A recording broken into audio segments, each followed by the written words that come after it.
Case में गिरफ्तार अरविंद केजरीवाल को दिल्ली की राउज एवेन्यू कोर्ट ने 6 दिन की ईडी की रिमांड पर भेज दिया है। अब 28 मार्च को दोपहर 2 बजे उन्हें दोबारा राउज एवेन्यू कोर्ट में पेश किया जाएगा। ईडी रिमांड के समय अरविंद केजरीवाल को हर रोज आधे घंटे तक अपनी पत्नी सुनीता केजरीवाल और निजी सचिव विभव कुमार से मिलने की इजाजत दी गई है। साथ ही केजरीवाल रोज शाम को 6 से 7 बजे के बीच आधे घंटे के लिए अपने वकीलों से भी मुलाकात कर पाएंगे। तो 6 दिन की ईडी की रिमांड मिली है। सवाल ये खड़ा होता है कि अब आगे क्या जेल से ही सत्ता चलाएंगे अरविंद केजरीवाल या फिर उनको क्या राहत मिलेगी? इसके लिए देखिए उनको आधे घंटे का समय मिला है वकीलों से बातचीत करने के लिए। केजरीवाल का अगला कदम क्या होगा ये देखना होगा। और वो जब आधे घंटे उनको समय दिया गया है, मतलब कुल मिलाकर देखें तो 1 घंटे, आधे घंटे में वो अपनी पत्नी से मुलाकात कर सकते हैं और उसके बाद आधे घंटा वो वकीलों से मुलाकात कर सकते हैं। उनकी कस्टोडियल इंटरोगेशन करनी जरूरी है। 10 दिन की मांग रहे थे, पर जज साहिबा ने सारी चीज़ कंसीडर करके 6 दिन का रिमांड दिया है और अब वो 28 तारीख को यहाँ पेश होंगे दोबारा 2 बजे। क्या कुछ और ग्राउंड रखा गया और क्या कुछ देखिए, उनकी तरफ से कहा गया कि जो पैसा गोवा में इस्तेमाल हुआ है वो इल गॉटन मनी थी और उनके पास कुछ ऐसे गवाहों के जो उन्होंने कहा बयान हैं जिससे पता चलता है कि उनको कैश की डिलीवरी हुई है। गिरफ्तारी और कोर्ट से रिमांड पर भेजे जाने के बाद आम आदमी पार्टी का गुस्सा फूट पड़ा। सूत्रों के मुताबिक रिमांड के मुद्दे पर दिल्ली की राउज एवेन्यू कोर्ट में दोनों पक्षों के बीच जोरदार बहस हुई।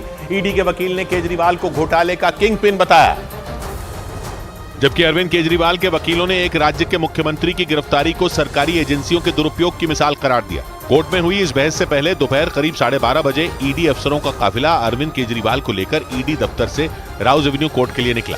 ईडी की गाड़ियां दंदनाते हुए अदालत की तरफ दौड़ती दिखाई दी।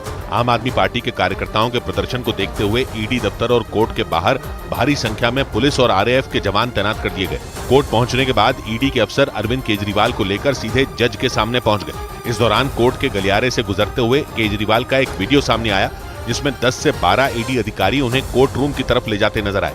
आम आदमी पार्टी ने भी सोशल मीडिया पर एक वीडियो जारी किया जिसमें कोर्ट में दाखिल होते हुए अरविंद केजरीवाल ये कहते सुनाई दिए कि वो चाहे जेल में रहें या बाहर देश के लिए काम करते रहेंगे। मेरा जीवन देश के लिए समर्पित है और चाहे अंदर हो या बाहर देश के लिए। इसके बाद राउज एवेन्यू कोर्ट में अरविंद केजरीवाल और ईडी के वकीलों के बीच जबरदस्त बहस शुरू हुई। एक दूसरे पर आरोप और प्रत्यारोप लगाने शुरू कर दिए। कोर्ट में केजरीवाल के वकीलों ने ईडी की रिमांड की मांग को खारिज करने की अपील की, जबकि ईडी के वकीलों ने शराब घोटाले की जांच के लिए अरविंद केजरीवाल की रिमांड को बेहद जरूरी बताया। मतलब ये कि ईडी के वकीलों ने अरविंद केजरीवाल की रिमांड के लिए पूरी ताकत लगा दी। ईडी ने दिल्ली के शराब घोटाला मामले में मुख्यमंत्री अरविंद केजरीवाल को मास्टरमाइंड बताया। ईडी के वकील ने इसके लिए अंग्रेजी के किंग पिन शब्द का इस्तेमाल किया। इसके साथ ही ईडी ने दावा किया कि इस केस से जुड़े कई इलेक्ट्रॉनिक सबूत पहले ही मिटा दिए गए थे। घोटाले से जुड़े तथ्य छिपाने के लिए कई सारे मोबाइल फोन तोड़े गए थे। हालांकि इसके बाद अरविंद केजरीवाल के वकील अभिषेक मनु सिंघवी ने यह दलील दी कि इस मामले में अरविंद केजरीवाल को गिरफ्तार करने की जरूरत नहीं थी। इसके बाद कोर्ट में ईडी ने दलील रखी कि रिश्वत के बदले दिल्ली में आबकारी नीति में मनमाने बदलाव किए गए थे। ईडी ने कोर्ट को बताया कि 2 बार कैश ट्रांसफर भी किया गया, जबकि कोर्ट में अरविंद केजरीवाल की तरफ से कहा गया कि इस पूरे मामले से अरविंद केजरीवाल का कोई लेना देना ही नहीं है। ये भी कहा गया कि मुख्यमंत्री की गिरफ्तारी गैर कानूनी तरीके से की गई। कोर्ट के ऑर्डर के मुताबिक 28 मार्च दोपहर 2 बजे तक अरविंद केजरीवाल को ईडी कोर्ट में पेश करेगी। तब ईडी बताएगी कि अब तक के जांच में क्या प्रगति हुई और आगे क्या करना है। अरविंद केजरीवाल से जो पूछताछ की जाएगी वो सीसीटीवी कैमरों की निगरानी में होगी। पूछताछ की फुटेज को सुरक्षित रखा जाएगा। सीआरपीसी की सेक्शन 41D के तहत आरोपी अरविंद केजरीवाल को अपने वकील मोहम्मद इरशाद और विवेक जैन से शाम 6 से 7 बजे तक मिलने की इजाजत दी गई है। ईडी रिमांड के समय अरविंद केजरीवाल को हर रोज आधे घंटे तक अपनी पत्नी सुनीता केजरीवाल और निजी सचिव विभव कुमार से मिलने की इजाजत मिली है।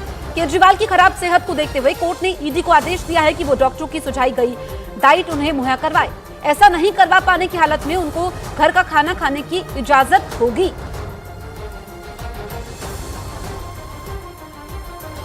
उधर केजरीवाल से जब दिल्ली सरकार चलाने के मामले में सवाल पूछा गया तो उन्होंने कोई जवाब नहीं दिया। मेरा जीवन देश के लिए समर्पित है और चाहे अंदर हो या बाहर। मेरा जीवन देश के लिए समर्पित है और चाहे अंदर हो या बाहर। मेरा जीवन देश के लिए समर्पित है और चाहे अंदर हो या बाहर। आरोप है कि शराब घोटाले की आड़ में करीब 600 करोड़ की हेराफेरी हुई और ईडी के हवाले से यह दावा किया गया कि यह पूरी साजिश किसी और ने नहीं बल्कि दिल्ली के मुख्यमंत्री अरविंद केजरीवाल ने ही रची। और ईडी के मुताबिक अरविंद केजरीवाल ने ही दिल्ली की शराब नीति में बदलाव करके करोड़ों के घोटाले की नींव रखी। इसी वजह से ईडी ने केजरीवाल को इस शराब घोटाले का किंग पिन माना। किंग पिन यानी सबसे अहम आदमी। मतलब ईडी ने यह दावा किया कि यह पूरी साजिश अरविंद केजरीवाल के इशारे पर ही रची गई और इसके जरिए करोड़ों की रकम का गबन हुआ। ईडी ने दावा किया कि इस पूरे खेल में मनीष सिसोदिया और संजय सिंह भी बराबरी के हिस्सेदार थे। हालांकि ईडी के मुताबिक इस घोटाले में अरविंद केजरीवाल ने सीधे सीधे हिस्सा नहीं लिया, बल्कि इसके लिए उनके राइट हैंड माने जाने वाले विजय नायर को काम पर लगाया गया था। ईडी के मुताबिक विजय नायर ने अरविंद केजरीवाल के कहने पर न सिर्फ नीतियों में तोड़ मरोड़ का खाका तैयार किया, बल्कि लोगों को डरा धमकाकर उनसे उगाही का सारा काम भी वही देखता था। और ईडी के मुताबिक इसी विजय नायर के जरिए दिल्ली के सीएम अरविंद केजरीवाल और उनके सहयोगियों तक 330 करोड़ से ज्यादा की रकम पहुंची। दावे के मुताबिक इसके लिए बाकायदा पूरी प्लानिंग की गई थी। और ईडी की जांच में यह आरोप लगाया गया कि दिल्ली की नई शराब नीति के जरिए करोड़ों के घोटाले की पटकथा अरविंद केजरीवाल के घर पर ही लिखी गई थी। ईडी के मुताबिक दिल्ली के सीएम हाउस में हुई उस बैठक में अरविंद केजरीवाल के अलावा मनीष सिसोदिया भी मौजूद थे और इसी बैठक में यह तय हुआ था कि शराब नीति में प्रॉफिट का जो मार्जिन 6% है उसे बढ़ाकर 12% मतलब दुगना कर दिया जाए। और ईडी के मुताबिक खुद ये बात मनीष सिसोदिया के सचिव सी अरविंद ने पूछताछ के दौरान बताई थी और ये दावा किया गया था कि ये काला खेल अरविंद केजरीवाल की आंखों के सामने ही रचा गया और उन्हें इस बात की पूरी जानकारी थी कि इस नई शराब नीति के जरिए उन्हें करोड़ों का फायदा हो सकता है। ईडी का दावा है कि अरविंद केजरीवाल अपने प्लान में कामयाब भी हो गए थे। सूत्रों के मुताबिक जांच में यह बात सामने आई कि अरविंद केजरीवाल ने इस शराब नीति की आड़ में शराब माफिया से करीब 100 करोड़ की रिश्वत ली थी और बदले में नई शराब नीति के जरिए उन्हें फायदा पहुंचाने का वादा किया था। मतलब केजरीवाल और शराब माफिया ने एक हाथ दे दूसरे हाथ ले का फॉर्मूला अपनाया ताकि दोनों ही पक्षों को फायदा हो सके और इसमें एक अहम किरदार निभाया शराब कंपनी इंडो स्पिरिट के डायरेक्टर समीर महिंद्रू ने। सूत्रों के मुताबिक समीर महिंद्रू ने पूछताछ में बताया कि अरविंद केजरीवाल से उन्हें उनके राइट हैंड माने जाने वाले विजय नायर ने आईफोन के ऐप फेस टाइम के जरिए मिलवाया था। उनके मुताबिक इस बातचीत के दौरान केजरीवाल ने यह भी कहा था कि विजय नायर उनका भरोसेमंद है और वही उनसे आगे की डील करेगा। मतलब अरविंद केजरीवाल ने खुद ही विजय नायर को शराब घोटाले से जुड़ी डील करने की आजादी दी थी और ईडी के मुताबिक उसी के जरिए 100 करोड़ की रिश्वत के रास्ते खुले। ईडी के सूत्रों का दावा है कि केजरीवाल ने नई शराब नीति में बदलाव करने के बदले में 100 करोड़ रुपए की रिश्वत मांगी थी।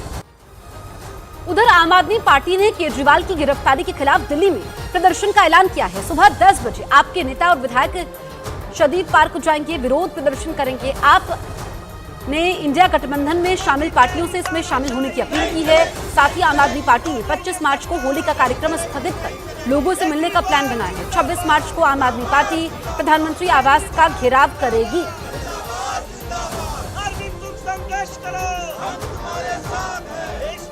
अभी हमने आम आदमी पार्टी के सभी नेतृत्व के साथ बैठक की है। हमने निर्णय लिया है कल 10 बजे भारतीय जनता पार्टी के मुख्यालय पर हम इसके खिलाफ प्रोटेस्ट शुरू करेंगे और ये